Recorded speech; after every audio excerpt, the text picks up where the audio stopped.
আমার বয়ফ্রেন্ড আমাকে ফাঁদে ফেলার জন্য আমার জন্ম নিয়ন্ত্রণ পিলগুলো বদলে চিনির বজি দিয়ে দিয়েছিল। আমার বদফস, আমরা ৩ বছর ধরে একসাথে আছি, কিন্তু আমাদের সম্পর্কটা খুব একটা ভালো যাচ্ছিল না। সে ভীষণভাবে তার মায়ের কথা শোনে, আর তার মা আমার মাথা এই চিন্তা ঢুকিয়ে দিচ্ছিল যে একটা বাচ্চা আমাদের সম্পর্কটা ঠিক করে দেবে। আমি খুব একটা গুরুত্ব দিইনি, যতক্ষণ না আমার পিরিয়ড মিস হলো। আমি টেস্ট করলাম, দুটো দাগ।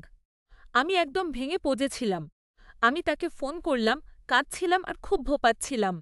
সে যখন ঘরে ঢুকল আর টেস্ট রেজাল্ট দেখল, সে আমাকে সান্ত্বনা দিল না। সে হাসল। সে সত্যিই হাসল আর আমাকে বলল, এটা তো দারুণ ব্যাপার।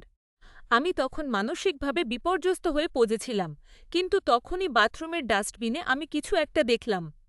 আমি আবর্জনার ভেতর খুঁজলাম, আর আমার আসল জন্ম নিয়ন্ত্রণ পিলের ৭টি বজি খুঁজে পেলাম। সে সেগুলো বদলে চিনির বজি বসিয়ে দিয়েছিল। সে আমার ফোনের মাধ্যমেই আমার ওভুলেশন ট্র্যাক করেছে আর পরিকল্পিতভাবে আমার ওষুধ নষ্ট করেছে। আমাকে জোর করে মা বানানোর জন্য সে আক্ষরিক অর্থেই আমার স্বাস্থ্য নিয়ে জুয়া খেলেছে। আমি দীর্ঘমেয়াদী অসুস্থতা ভুগছি, আর এই অবস্থা প্রেগন্যান্সি আমার জন্য চরম ঝুঁকিপূর্ণ হতো। আমি ইতিমধ্যেই গর্ভপাতের জন্য অ্যাপয়েন্টমেন্ট নিয়ে নিয়েছি।